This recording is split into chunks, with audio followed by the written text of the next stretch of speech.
당신은 시간을 뚫고 이 땅 가운데 오셨네. 우리 없는 하늘 원치 않아 우리 삶에 오셨네. 자신의 편안 버리고 우리에게 평안 주셨네. 가장 낮은 자리 우리 삶에 오셨네.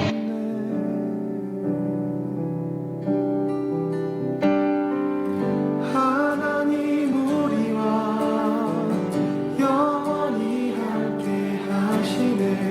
꿈 없는 우리에게 그 나라 보여주시네. 연약한 자들의 친구가 되어 주시고 힘없는 우리의 인생을 위로하시네.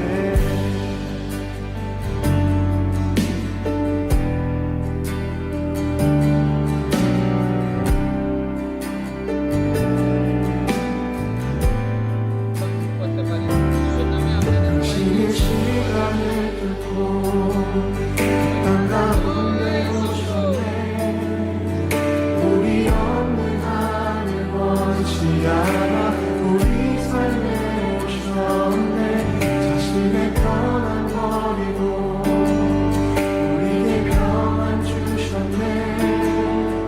가장 낮은 자의 모습으로 우리 삶에 오셨네. 하나님 우리와 영원히 함께 하시네. 꿈 없는 우리의 그 나라 보여주시네. 연약한 자들의 친구가 되어주시고 힘없는 우리의 인생을 위로하시네.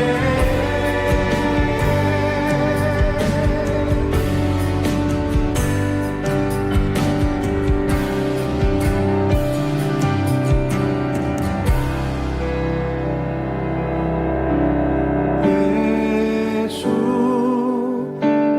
이곳에 우리와 함께 영원히.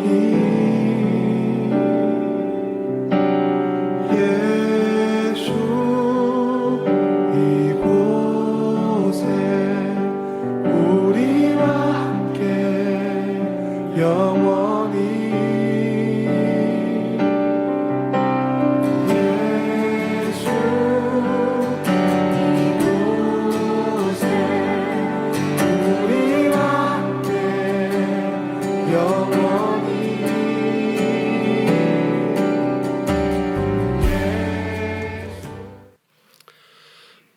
안녕하세요. 사랑하는 서울 홍성교회 성도 여러분, 그동안 평안하셨는지요?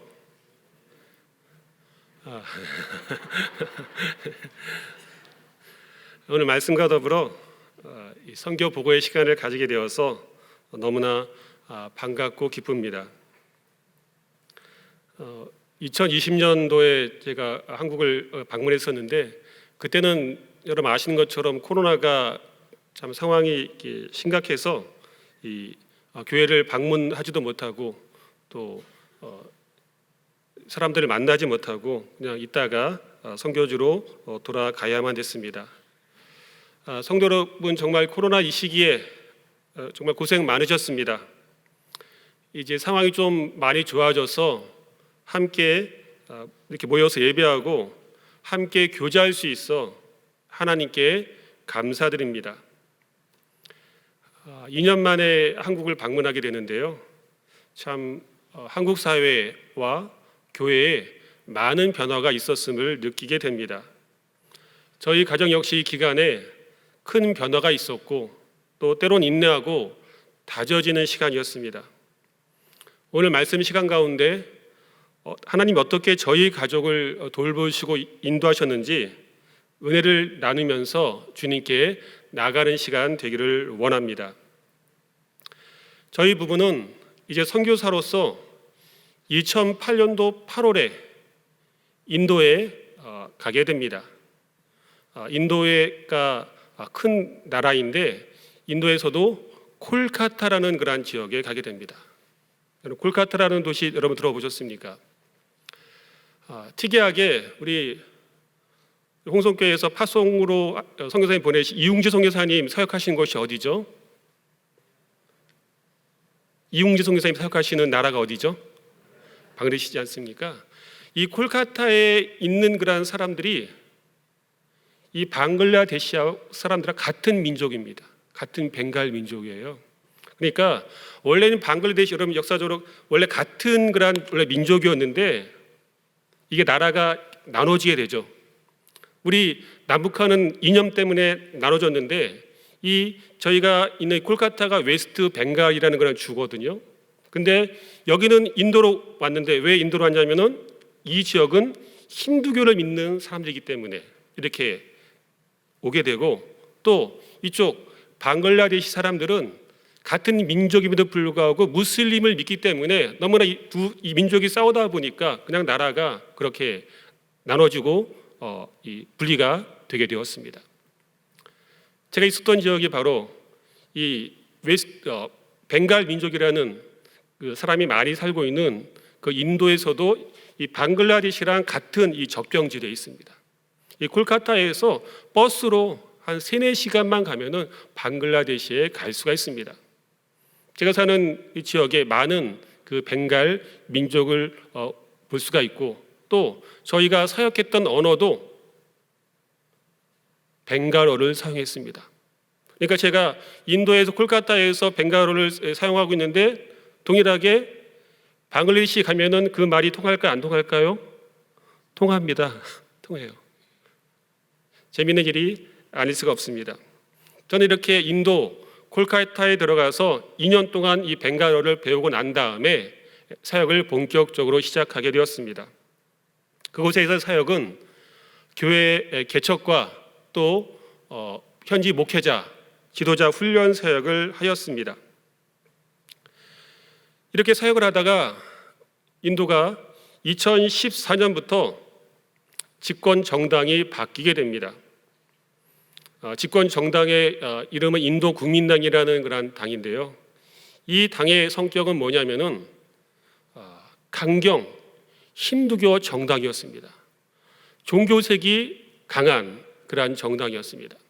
그래서 그 정당 2014년에 이제 야당하고 씨름할 때 그들이 세웠던 모토는 뭐냐면은 인도는 원래부터 힌두교의 나라이기 때문에 인도를 힌두교의 나라로 만들자라는 목표를 가지고 이런 캐치플레이를 가지고 시작했던 그러한 정당이었습니다.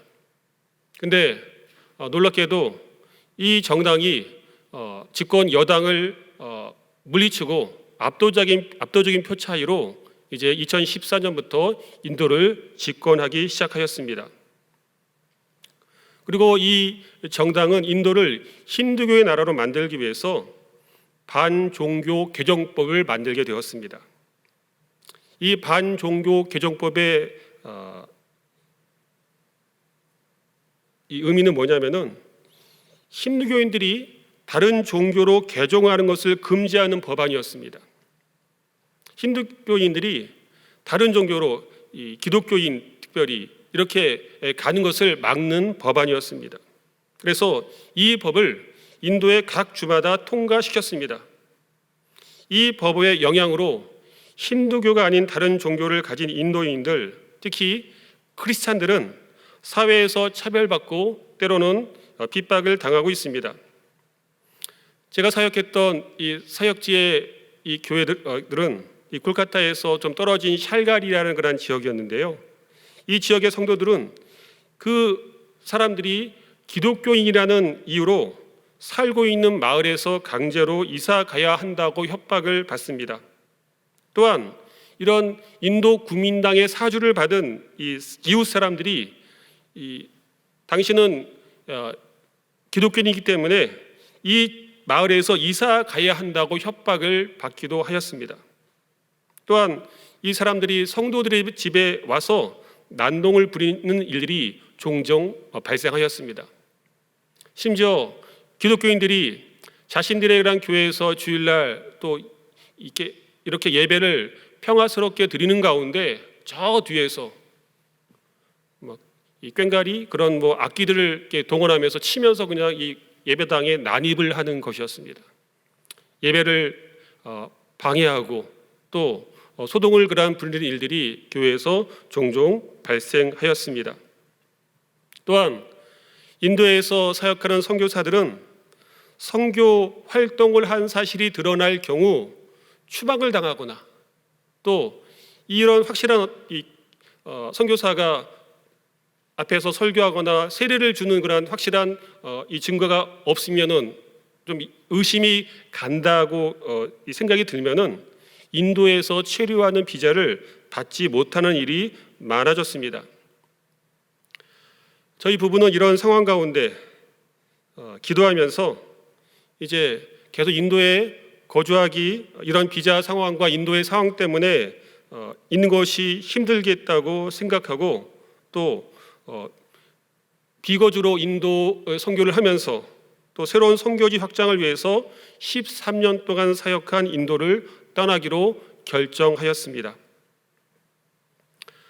처음에 어려움도 많이 있었지만은 하나님의 은혜로 인도의 선교의 열매들이 많이 맺히고 있었는데 인도를 떠난다는 것은 저희 부부에게 참 마음 아픈 일이었고 하나님의 인도하심을 물으며 많은 시간 기도하면서 힘들게 결정하였습니다.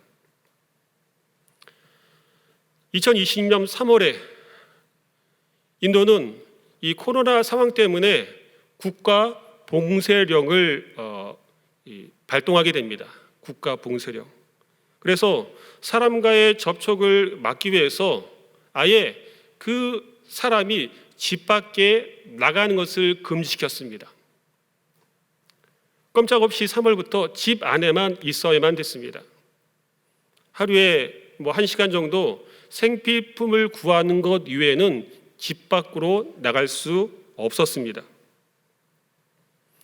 근데 저희가 2020년 5월 말에 인도에 거주하는 비자가 만료되어서 인도를 나와야만 되는 상황이 되었습니다. 출국해야만 했습니다. 근데 보통 때 저희가 한국에 가기 위해서 콜카타에 있는 국제공항에서 비행기를 타고 가면 됐습니다. 근데 이 국제공항이 폐쇄가 된 것이었습니다. 그런 가운데 저희가 한국에 갈 수 있는 유일한 길은 이 특별기라고 해서 이 특별기를 타야만 됐습니다. 근데 이 특별기는 저희가 있는 콜카타에서 운항하는 것이 아니고 저 수도인 델리로 가야지만 탈 수가 있었습니다. 근데 이 국가 봉쇄령으로 델리까지 가야만 됐는데 저희 콜카타에서 델리까지 수도인 델리까지 약 1,500km 그런 거리거든요. 서울, 부산 왕복하고 절반 가는 그런 거리인데요. 근데 그곳에 가기 위한 또 국내선 비행기도 없어지고 또 기차나 또 버스편도 다 없어진 것이었습니다. 그래서 저희는 어렵게 이런 상황을 정부에다 얘기하고 가까스로 정부의 허가를 받은 작은 버스를 타고 2박 3일 동안 쉬지 않고 장장 1,500km를 이동해서 한국으로 가는 비행기 편에 몸을 싣고 2020년 5월 말에 한국에 들어올 수가 있었습니다. 그래서 비거주로 선교할 것을 생각하고 저희는 한국에서 이제 그 이후로 3개월 정도 머물고 이후에 코로나 상황이 통제가 되어서 외국인의 출입이 그나마 가능했던 태국에서 정기 안식년의 시간을 가졌습니다. 그래서 이런 안식년 기간에 태국에서 머물면서 그 인도 주변 나라 중 새롭게 선교할 국가를 찾고 이를 위해 정탐하고 선교 리서치를 할 계획이었습니다. 근데 2020년 또 2021년 작년에도 계속되는 이 코로나 이 팬데믹으로 새로운 선교 국가로 생각했던 그런 나라들이 미얀마라든지 또 인도네시아 그런 나라들을 생각을 하였습니다. 인도 다음에 생각했던 나라가. 근데 여러분 아시는 것처럼 미얀마가 작년에 군부 쿠데타가 터져서 오히려 미얀마에 있는 선교 사람들이 피신해서 태국에 나오는 그런 지역이 되었습니다. 미얀마에 가지 못하게 되었고, 인도네시아도 코로나 상황이 너무 심각해서 갈 수 없는 상황이 되었습니다. 그래서 저희 마음과 달리 안식년 기간 동안 저희는 가족은 태국에 머물러야만 했습니다. 이렇게 태국에 있으면서 하나님은 저희 부부에게 새로운 선교의 눈을 열어주셨습니다. 보통 태국은 저희가 사역했던 인도 콜카타에 가기 위해서 경유했던 그런 나라였습니다. 방콕에 경유해서 이 콜카타에 가야만 됐거든요. 그래서 이 불교 국가인 이 태국이 기독교 역사가 오래되었고 신앙의 자유가 있어서 그 나라 가운데 교회와 기독교인이 많은 줄로 알았습니다. 그런데 우리 면적은 우리 남한의 5배 정도의 면적을 가진 이 태국인데 교회가 많은 것이 아니라 곳곳에 절이 많은 것을 보았습니다. 한국과 틀리게 태국의 절은 산에 있는 것뿐만 아니라 이런 우리 교회처럼 이 사람들 사는 그런 생활 주변에 이 사는 그 마을 주변에 그 도시 주변에 곳곳에 교회가 많은 것이었습니다. 그 교회 규모도 엄청나게 큰 규모, 또 멋지게 아주 큰 부처 신상을 금빛 찬란한 이 부처 신상을 절 한복판에 모신 것을 많이 보았습니다. 이런 영향으로 태국 기독교의 통계를 보니까 7천만 명 되는 인구 가운데 기독교인의 비율은 단 1%에 불과하였습니다. 그것도 카톨릭 신자까지 포함한 이 통계가 그렇습니다. 온전한 이 개신교인의 이 통계를 아마 따져보면 훨씬 더 1% 미만일 것입니다. 이런 것을 보면서 태국도 복음 전도와 선교가 필요한 나라임을 알게 되었습니다. 저희 가족은 태국에 머물면서 자연스럽게 선교지로서의 태국에 관심을 가지게 되었고, 태국이 관광 국가라는 인식에서 선교 대상 국가라는 인식으로 바뀌게 되었습니다. 그래서 하나님이 주신 마음으로 파송교회와 저희 파송단체인 GMS와 협의하에 작년 8월에 태국으로 선교지 변경을 하게 되었습니다. 저희는 이제 지금 태국어를 배우면서 태국 선교를 준비하고 있습니다. 다시 처음 선교사가 된 것처럼 2008년도 인도에 갔을 때 언어를 배우는 것처럼 그렇게 언어를 배우고 있습니다. 태국어가 보니까요, 자음이 44개입니다. 몇 개요? 44개. 자음이 모음이 32개. 다시 한번 우리가 쓰는 한글을 기억하며 세종대왕의 위대함을 느끼고 있습니다.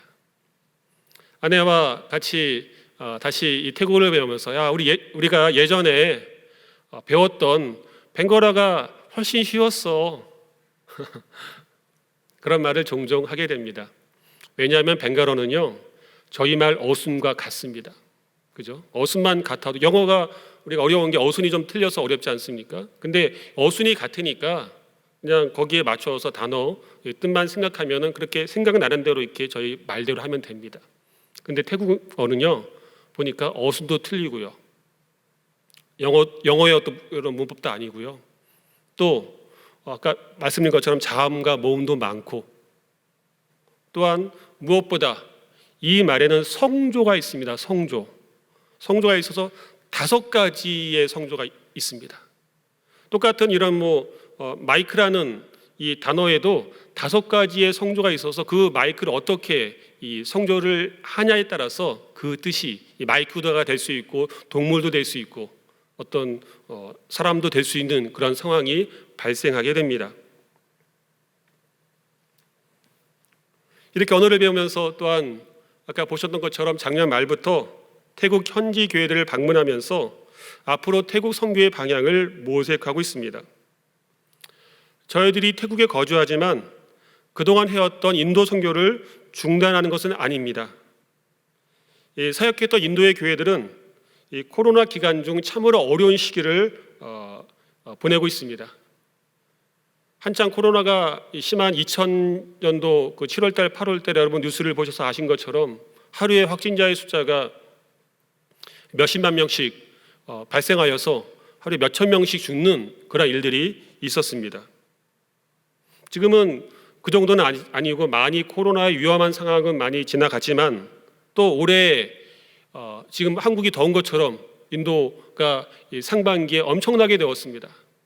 122년 만에 그런 폭염으로 기온이 50도 가까이 오르고 또 이렇게 더운 지역이 있는가 반면에 어떤 지역은 비가 와서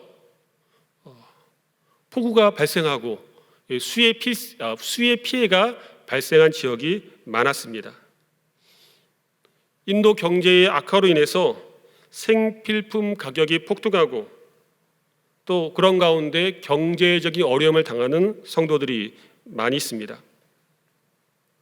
또 현지 기독교인들은 말씀드린 것처럼 이러한 어려움과 더불어서 이 신앙으로 인한 핍박으로 인해서 생활과 믿음의 수많은 시험과 어려움이 찾아왔습니다.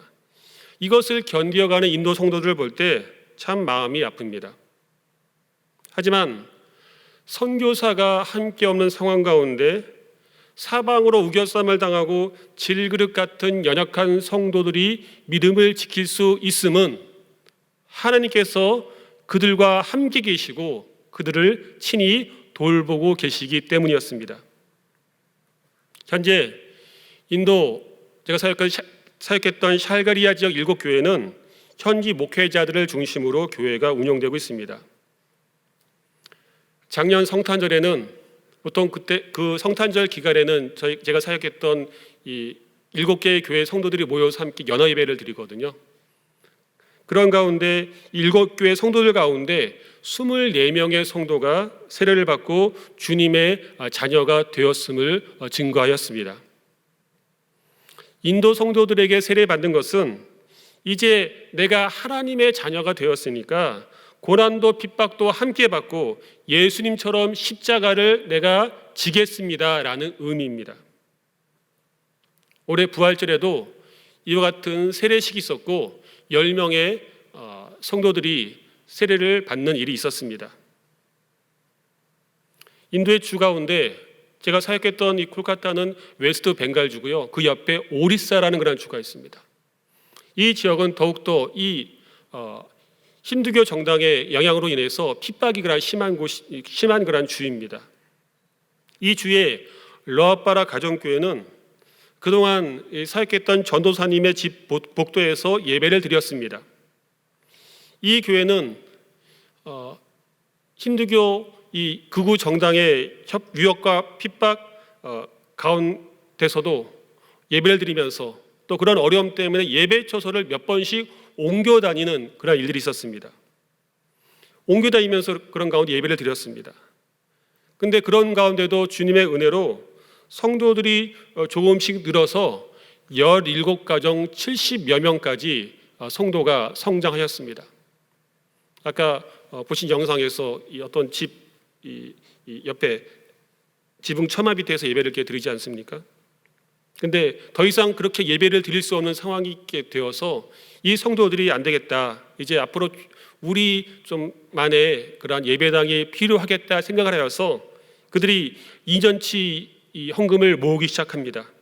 그래서 그들이 선교사의 도움 없이 성도들이 힘을 모아서 전도사님의 앞마당에 예배 처소를 올해 4월에 만들었습니다. 또 물질이 없는 성도는 몸으로 건축을 도왔습니다. 상상할 수 없을 정도의 어려운 상황 속에서도 힘써 믿음을 지키고 주님을 섬기는 인도교회 성도들을 보면은 모든 것이 하나님의 은혜임을 깨닫게 되고 우리 하나님께 감사를 드립니다. 앞으로 저는 인도에 거주하지는 못하지만 기회 되는 대로 인도를 단기 방문해서 인도 교회들을 돌아보고 목회자들과 성도들을 격려하고 가르치는 사역을 계속하고자 합니다. 하나님은 이제 저에게 인도와 태국 두 나라를 선교지로 허락해 주신 줄로 믿습니다. 그러기에 더욱더 성도 여러분의 더 많은 관심과 기도가 필요합니다. 태국에 머무는 2년의 시간 동안에 저희 가족은 우리의 생각과 다르게 인도하시는 하나님을 경험하였습니다. 원래는 태국 말고 다른 나라에 가기를 원했는데 그 길을 막으신 거죠. 때로는 더디게 나아가고 때로는 보이지 않는 길을 걸어갔지만 그 가운데 하나님이 계셨습니다. 하나님께서 저희 가정에게 인도를 넘어서 태국으로까지 선교의 지경을 넓혀 주셨음을 깨닫게 되었습니다. 그리고 주님은 오늘 본문 말씀을 생각나게 하셨습니다. 우리가 많이 알고 있는 야베스의 기도 내용입니다. 오늘 대표 기도하신 이승재 집사님도 이 내용을 이렇게 말씀해 주셨는데요. 오늘 본문에 보니까 야베스는 어떠한 사람이었습니까? 9절에 보니까 야베스는 그의 형제보다 귀중한 자라 그의 어머니가 이름하여 이르되 야베스라였으니 이는 내가 수고로이 낳았다 함이었더라. 어머니가 어떻게 낳았다고요? 수고로이 낳았다. 우리 모든 어머님들이 자녀들을 낳을 때 수고로이 낳으십니다. 근데 더 야베스는 그 어머니가 이 야베스를 아들을 낳을 때 더 이것보다 힘들게 낳았다는 그런 말입니다. 그래서 이 야베스라 이름의 뜻도 축복의 이름과 먼 고통의 아들이란 뜻입니다. 고통의 아들. 무슨 뜻이라고요? 고통의 아들. 얼마나 그 어머니가 힘들게 이 아들을 낳았으면 그 아들을 고통의 아들이라고 이름을 지었겠습니까? 소망 없는 자, 고통당하는 자라는 뜻이죠. 보통의 부모님들이 그런 이름을 짓지 않는데 이렇게 부모님은 이름을 짓게 되었습니다. 그런데 이 야베스를 오늘 성경 말씀에서 어떻게 하나님께서 말씀하고 계십니까? 9절에 보니까 야베스는 그의 형제보다 어떠한 자라고요? 귀중한 자라. 귀중한 자라. 예, 성경에 존귀한 자라고 이렇게 말하고 있는데요. 귀중한 자라고 하나님은 이 야베스를 평가하고 계십니다. 야베스는 무엇보다 하나님의 복을 사모했던 사람이었습니다. 그래서 야베스는 하나님께 아뢰는 삶을 살았습니다. 10절에 보니까 야베스가 이스라엘 하나님께 아뢰어 이르되 아뢰다. 아뢰다고 했을 때 그냥 점잖게 하나님께 말하는 그런 모습이 아닙니다. 여기서 아뢰다는 그런 의미는 부르짖는 모습으로 절박한 심정을 가지고 하나님께 간절하게 도움을 요청하는 모습이었습니다. 야베스는 하나님의 복을 사모하면서 무릎을 꿇고 간절히 기도하였습니다.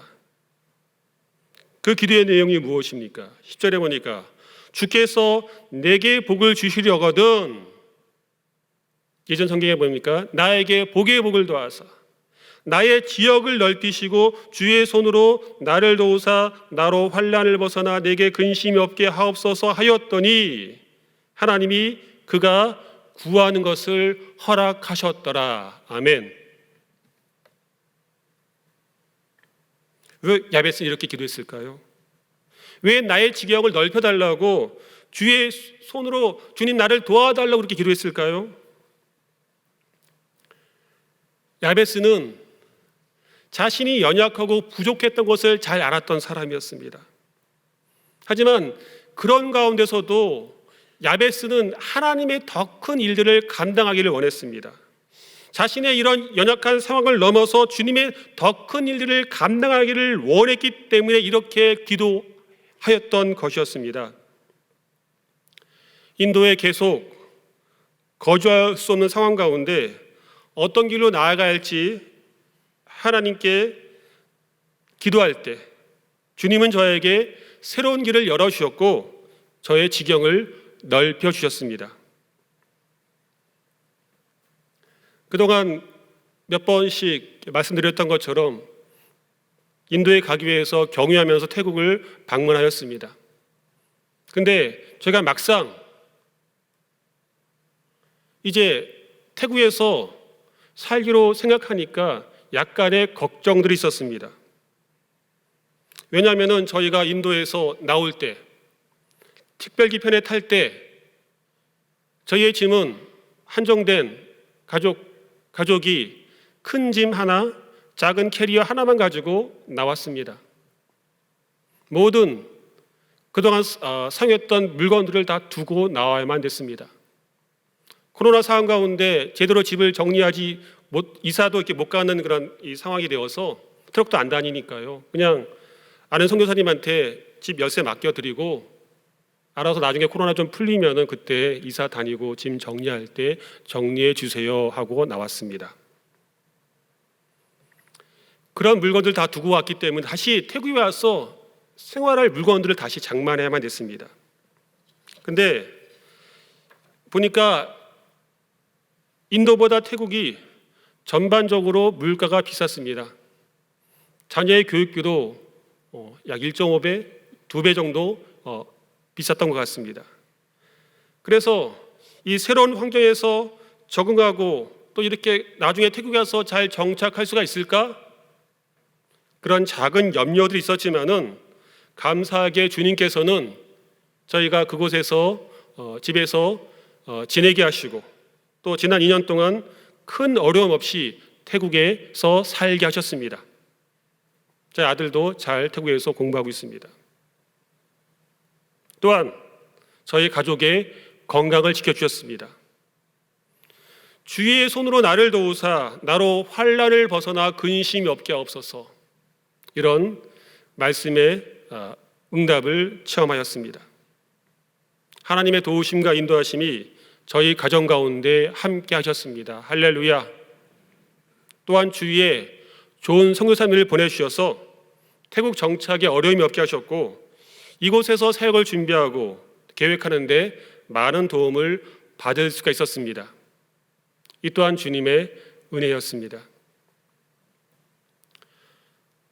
서울 홍성교회 성도님들도 코로나로 인해서 어려운 시간을 보내고 계시겠지만은 이런 시간 가운데서도 주님의 은혜와 도우심을 경험하였으리라 믿습니다. 바라기는 이제 모든 성도님들 오늘 말씀처럼 주께서 복을 더하셔서 여러분의 지경이 넓혀지기 원합니다. 주님의 도우심으로 환난에서 벗어나고 근심이 없어지는 은혜가 있기를 축복합니다. 저는 하나님의 은혜로 선교지가 확장되어서 인도를 넘어서 태국으로까지 사역의 지경이 넓혀지는 것을 경험하였습니다. 코로나 상황으로 위축되었던 우리의 삶의 영역이 확장되기를 소망합니다. 이를 위해서 우리는 더 하나님께 힘써 기도하며 헌신하면서 준비해야 될 것입니다. 우리가 하나님의 뜻을 구하고 또 기도하면 야베스가 기도 응답 받은 것처럼 하나님이 그가 구하는 것을 허락하셨더라. 야베스가 기도 응답 받은 것처럼 때가 되어 하나님이 우리의 기도에 응답하십니다. 이제 말씀을 맺겠습니다. 우리가 사랑하는 말씀 로마서 8장 28절을 보면은 이런 말씀이 있습니다. 같이 말씀 한번 찾아볼까 한번. 신약 로마서 8장 28절 한번 찾아보시겠습니다.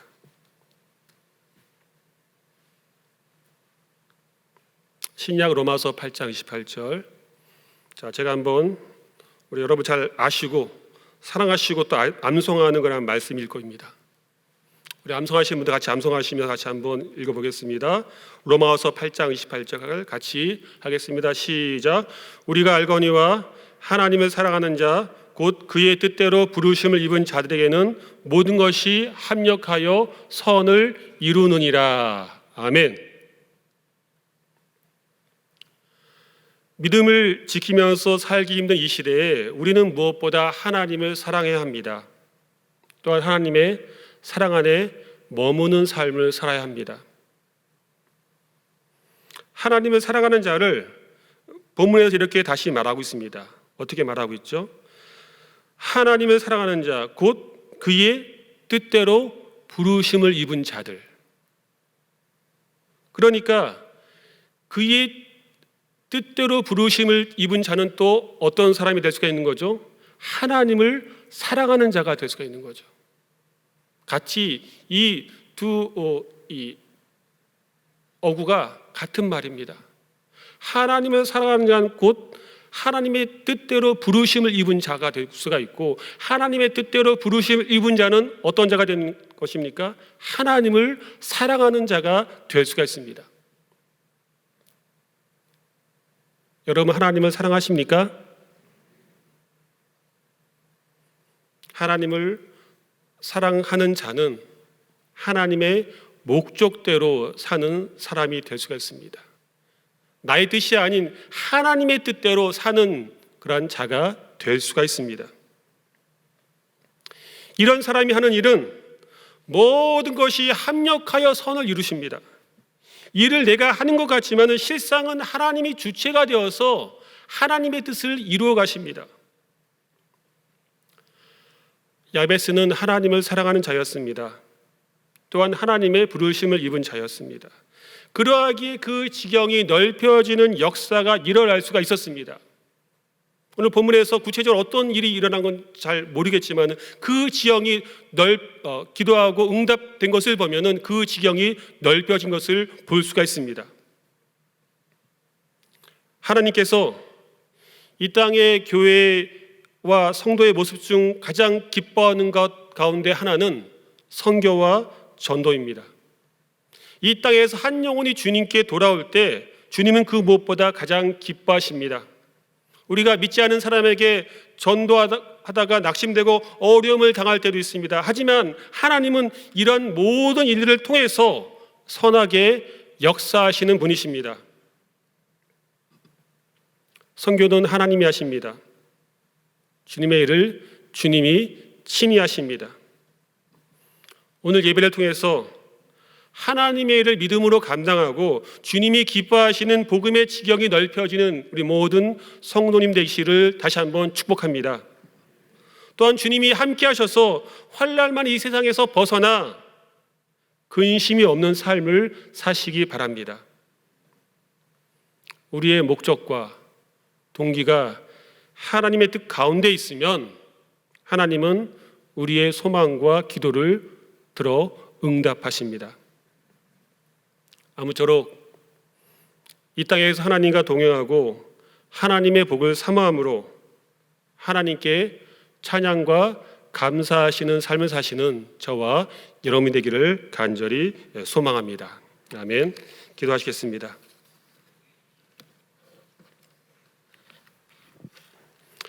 존귀하신 아버지 하나님, 은혜를 감사드립니다. 오늘 귀한 서울 홍성교회에서 말씀과 더불어 선교의 보고의 시간을 가지게 하심을 감사드립니다. 참으로 교회적으로 여러 가지 여름 행사와 바쁜 일정 가운데 이런 귀한 시간을 가지게 하심을 감사드립니다. 더욱더 이 마지막 시대에 주님의 말씀을 따라서 전도와 선교에 매진하는 우리 모두가 되게 하여 주옵소서. 야베스가 주님 앞에 간절하게 기도하며 나갔던 것처럼 이런 어려운 가운데 우리의 지형이 더욱더 넓혀지는 그러한 놀라운 은혜와 축복이 임할 수 있게 주님 인도하여 주옵소서. 이 시간 함께 해주심을 감사드리며 예수님의 이름으로 기도합니다. 아멘.